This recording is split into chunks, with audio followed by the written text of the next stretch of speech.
जिसका मुझे था इंतजार, ओ घडी आ गई आ गई। काय मित्रांनो, नमस्कार। 2 दिवसावर नीटचे पेपर येऊन थांबलेले आहेत। 2 दिवस तुमच्याकडे शिल्लक आहेत आणि 2 दिवसामध्ये काय करणार आहेत अशी मनामध्ये धांदल सुरू झालेली आहे आणि एक स्ट्रेस, एक प्रेशर आणि एक टेन्शनचं ओझं जे आहे तुमच्या डोक्यावरती येऊन पडलेलं आहे। काय टेन्शन घेताय? अरे अजिबात टेन्शन घ्यायचं नाही। 2 वर्ष जी झकमारी केली ना, 2 वर्ष जी मेहनत केलेली आहे ना, ती मेहनत तुम्हाला कामाला येणार आहे। आणि 2 दिवसामध्ये काय येणार आहे? 2 दिवसामध्ये काय पहाड आपण उचलून फेकणार आहोत का? अजिबात नाही।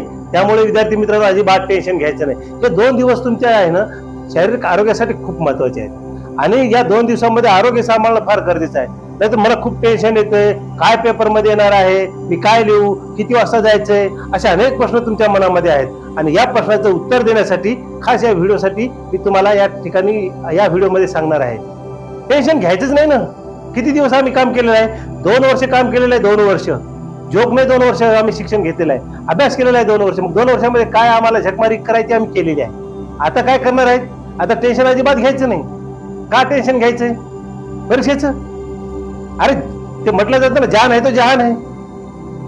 आपण आहोत तर परीक्षा आहे, मग टेन्शन कशाचं घ्यायचं? त्याच्यामध्ये टेन्शन घेऊन काही होणार आहे का? येतील मार्क, जास्त येतील नाही तर कमी येतील, याच्यापेक्षा जास्त नाही ना। करू पुन्हा तयारी जोमाने। टेन्शन अजिबात घ्यायचं नाही। बघा, टेन्शन तुम्ही घेतलात ना तर इथेच हातपाय तुमच्या गळून जाणार, तणाव येईल, स्ट्रेस येईल, शरीरामध्ये पाणी कमी होईल, आरोग्य बिघडेल। मग परीक्षा कशी देणार? उन्हाळ्याचे दिवस आहेत मित्रांनो आणि या उन्हाळ्याच्या दिवसामध्ये तुम्हाला माहिती आहे तापमान किती वाढलेलं आहे? 44-45 डिग्री तापमान वाढलेलं आहे आणि या 44-45 डिग्री तापमानामध्ये 2 ते 5 या कालखंडामध्ये परीक्षा द्यायची आहे। त्या 3 तासामध्ये तुमचं पूर्ण आयुष्य जे आहे की तुम्हाला लिहायचे, तुमचं जीवनगाथा तुम्हाला त्याच्यावरती लिहायची की मला घडायचंय, मला उंच शिखरावर पोहोचायचंय। तर फक्त हे 3 तास तुमच्यासाठी आहेत। किती? 3 तास। टेन्शन अजिबात घ्यायचं नाही। 2 वर्ष जी तुम्ही मेहनत केलेली आहे ना, त्या 2 वर्षाचं फळ तुम्हाला 3 तासामध्ये मिळणार आहे।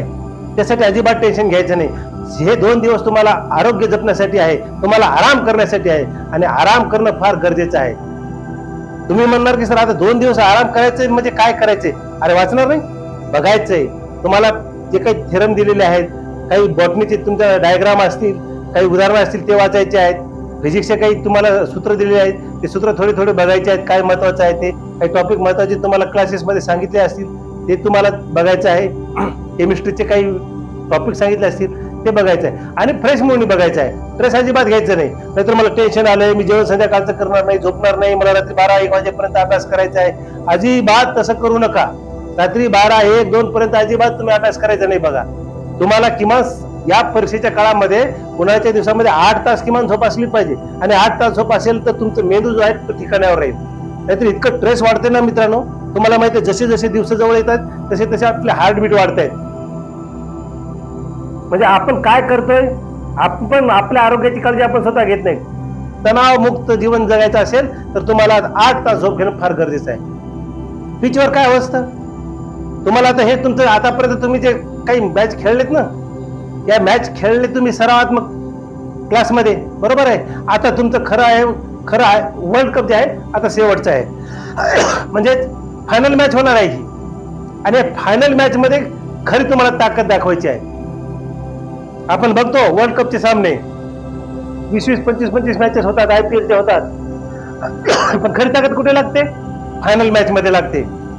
हे कप जिंकायचे, तुम्हाला यशापर्यंत जायचंय, तुम्हाला डॉक्टर बनायचं आहे, मग ताण कशाला घ्यायचे? 2 वर्ष मेहनत केलेली आहे ना। 2 वर्ष मेहनत केल्यानंतर काय या 2 दिवसामध्ये आपण काय करणार आहोत? कुठे तीर मारणार आहोत मोठे? त्यामुळे आपण स्ट्रेस घ्यायचा नाही। आई बाबाला सांगायचं मला 2 दिवस अजिबात ताण द्यायचा नाही, मी फ्रेश राहणार आहे। 2 वर्ष मी मेहनत केलेली आहे आणि या 2 वर्षाचं फळ तुम्हाला नक्कीच भेटणार आहे। त्यामुळे परीक्षेला जात असताना सकाळी सकाळी आई बाबा, आई वडील सगळे सांगत असतात की बाबा पाणी पिऊन जा, हे घेऊन जा, ते घेऊन जा, अजिबात तसं काही ताण घ्यायचं नाही। खरं तर मुलापेक्षा बापाला जास्त काळजी असते की माझ्या पोराला हे दिलं पाहिजे, ते दिलं पाहिजे, असं केलं पाहिजे, तसं केलं पाहिजे। काही गरज नाही, कारण तुम्हाला क्लासेस वाले त्या पद्धतीने तुम्हाला तुमची सराव परीक्षा घेतलेली आहे ना। 2 ते 5च्या दरम्यान बऱ्याच वेळेस या महिन्यामध्ये, एप्रिल महिन्यामध्ये सवय लागून गेलेलीच असेल तुम्हाला, मग काय ताण घ्यायचंय? नाहीतर परीक्षा जवळजवळ आली की आपलं धक धक धक धक करत राहतं। ट्रेस वाढत राहतो, काय प्रश्न येतील मित्रांनो. परीक्षेला जाताना जेव्हा तुम्हाला खूप ट्रेस आला असेल तर तुम्ही 2 तास अगोदर जा. सेंटरवर एक वेगळा माहोल निर्माण होईल, बरेच मुलं येतील आणि मुलं आल्यानंतर त्याच्यामध्ये तुम्हाला वाटलं आपल्यासारखीच ही मुलं आहेत, काही तुमच्यापेक्षा छोटी येतील, काही मोठी येतील, काही रिपीटर येतील, काही फ्रेशर येतील, आहे का नाही. मग त्या मुलांना पाहण्याकरिता त्याच्यामध्ये मिसळण्यासाठी 1-2 तास अगोदर जा. तुम्हाला 11चा टाइम दिलेला आहे, 11:30ला जा, 12 वाजता जा, पण उशीर करू नका. उशीर केला तर मी सेंटर पोहोचणार का नाही याचे अजून हार्टबीट वाढतात, परीक्षेचं टेन्शन आहे. त्यासाठी सकाळी एकदम तयारी करून घ्यायची आहे, पाणी व्यवस्थित पिऊन घ्यायचं आहे. तुम्हाला वाटलं की आता डिहायड्रेट जास्त आहे, टेम्परेचर वाढलेलं आहे, थोडंसं ग्लुकॉन डी पावडर सोबत घेऊन जा बॉटलमध्ये टाकून. आणि सांगितलेलं आहे परीक्षेला जाताना काहीच घेऊन जायचं नाही, असं साधा शर्ट घेऊन जायचं आहे, पॅन्ट घेऊन जायची आहे. आणि परीक्षेत बसल्यानंतर जसं जसं दोन जवळ काटा येतो ना, तसं तसं हार्टबीट वाढत राहते, धक धक गरमी होत राहते, इतकी घाम येतो की माणसाला की आता कोणते प्रश्न येणार, काय येणार, आता टाइम सुरू होणार आहे. अजिबात घाबरू नका तुम्ही. घामाघूम व्हायची तर गरजच नाही मित्रांनो. 2 वर्ष अभ्यास केलेला आहे, काय घामाघूम व्हायची त्याला. जे होईल ते बघू समोर आपण, आहे का नाही. कमी पडतील जास्त पडतील आपण वाचलेलं आहे ना. आणि जिथे जिथे प्रश्न येत नाही तिथे तिथे किमान 1 सेकंद 30 सेकंद 5 सेकंदासाठी डोळे मिटा आणि डोळे मिटून विचार करा की मी हे वाचलेलं आहे. नक्कीच तुम्हाला आठवेल. आणि पेपर सुरू होण्याच्या अगोदर जो तुम्हाला वेळ मिळतो ना, 15 मिनिटं 10 मिनिटं फोटो चिटकवल्यानंतर साईन वगैरे करण्यासाठी, त्यावेळेस तुमच्या आई वडिलांना स्मरण करा, तुमच्या देवाला स्मरण करा की माझ्या आई वडिलांनी माझ्यासाठी काय केलेलं आहे. तेवढंच फक्त रिलॅक्स माइंड मध्ये ठेवा. आणि हे सगळं करत असताना तुम्हाला नक्की एक नवीन ऊर्जा मिळेल, नवी ताकद मिळेल, नवीन शक्ती मिळेल, जी तुम्हाला अनेक प्रश्न सोडवायला प्रेरित करेल. आणि सुरुवातीला जे अवघड प्रश्न येतात ना, त्याच्यामध्ये हातच घालू नका तुम्ही.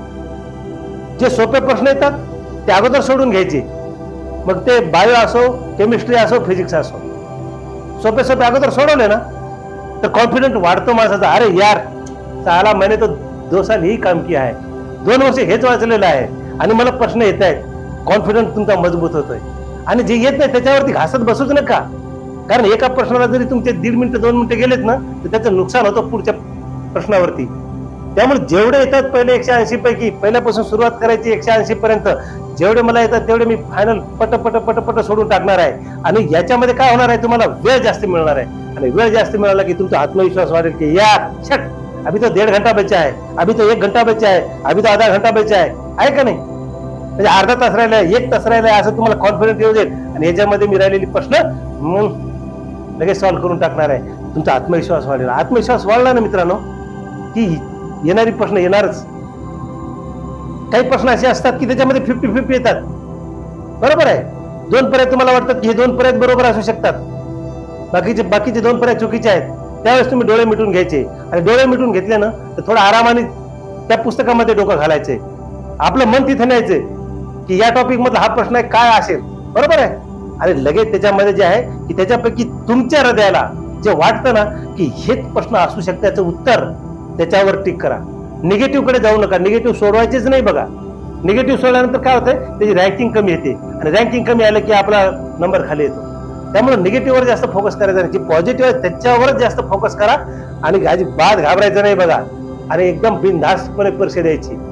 आम्हाला तसंच होत होतं आमच्या काळामध्ये. हार्टबीट वाढायचे भरपूर. हार्टबीट वाढलं की वाटायचं काय करावं काय नाही, काय करावं काय नाही, कसे प्रश्न येतील. त्यामुळे सोप्या प्रश्नापासून सुरुवात करायची. सोप्या प्रश्नापासून सुरुवात केली ना तुम्ही, अरे अवघड प्रश्न सुद्धा सोपे व्हायला लागतात. मग आत्मविश्वास वाढतो माणसाचा आणि तुमच्याकडे वेळ मिळतो. नाहीतर आहे त्याच प्रश्नावर हे प्रश्न कसे येत नाही याच्यावरच घासत राहिलं, वेळ निघून जातो, शेवटी वेळ मिळत नाही. आणि मग येणारी प्रश्नाची उत्तरे जी आहे ती आपण सोडून देतो. आणि सोडून दिल्यानंतर आपला रेशो कमी होतो. 30 मिनिटांमध्ये आपल्याला जर 60 प्रश्न सोडवायचे असेल तर कसं सोडवणार मित्रांनो. मग आहे त्याला आपण काय करतो, टिक करत राहतो, गोल भरत राहतो. मग येतात का नाही, आपल्याला वेळ कमी आहे, आपल्याला पटकन सोडवायचे. हे स्ट्रेस जे आहे त्या परीक्षेच्या काळामध्ये असतात. आयुष्याचं जे तुमचं भवितव्य तुम्हाला लिहायचं आहे ते फक्त या 3 तासामध्ये लिहायचं आहे. आणि हे 3 तास तुमच्यासाठी खूप महत्वाचे आहे मित्रांनो. या 3 तासामध्ये अजिबात कोणता स्ट्रेस घ्यायचा नाही, कोणता तणाव घ्यायचा नाही. आणि इन्व्हिजिलेटर आले, बाहेर तुम्ही एंट्री करताना हसत जायचंय, परीक्षक आले स्माईल चेहऱ्यावर ठेवायची, ड्रेस ठेवायचा नाही, घामाघूम होणार नाही याची काळजी घ्यायची. ड्रेस कोड तुम्हाला माहितच आहे. एक साधा टी शर्ट कॉटनचा असेल तर खूप चांगली गोष्ट आहे का नाही. पेन घेऊन जायचं नाही, काय नाही, वाटलं तर एक पाण्याची बॉटल त्याच्यामध्ये ग्लुकॉन-डी टाकून घ्या, जेणेकरून तुम्हाला डिहायड्रेट होणार नाही. बरोबर आहे. फोटो एक एक दोन दोन सोबत फोटो राहू द्या सोबत, ते देऊन टाकायचे आहे आणि फ्रेश मूडने बाकावरती बसायचं आहे. बाक एकदा चेक करून घ्यायचं, बाक किती हालतो का काय, ऐका नाही, समोर हालतो का काय, एक डिस्टन्स बघून घ्यायचं आहे. आणि अशा पद्धतीने या वातावरणामध्ये स्वतःचं आयुष्य तुम्हाला 3 तासामध्ये लिहायचं आहे मित्रांनो, 3 तासामध्ये. बरोबर आहे. ताण अजिबात घ्यायचं नाही, टेन्शन घ्यायचं नाही, जसं होईल तसं बघूया. जान आहे तो जान आहे. लागलं कमी मार्क पडतील किंवा जास्त पडतील, पुढच्या वेळेस अजून पुणे जोमाने आपण लढू शकतो. जसं मैदानावरती आहे ना, कधी कधी सेंचुरी पण होते आणि कधी कधी झिरोवर सुद्धा आउट होते माणूस. टेन्शन आलं की झिरोवर आउट. त्यामुळे टेन्शन घ्यायचं नाही. आपली चांगली बॅटिंग करायची 3 तास. 3 तासामध्ये सेंचुरी झालीच पाहिजे. आणि सेंचुरी झाली ना तर तुम्हाला कोणी रोखू शकत नाही तुमच्या यशासाठी. बस त्यासाठी पुन्हा एकदा आमच्या शुभेच्छा.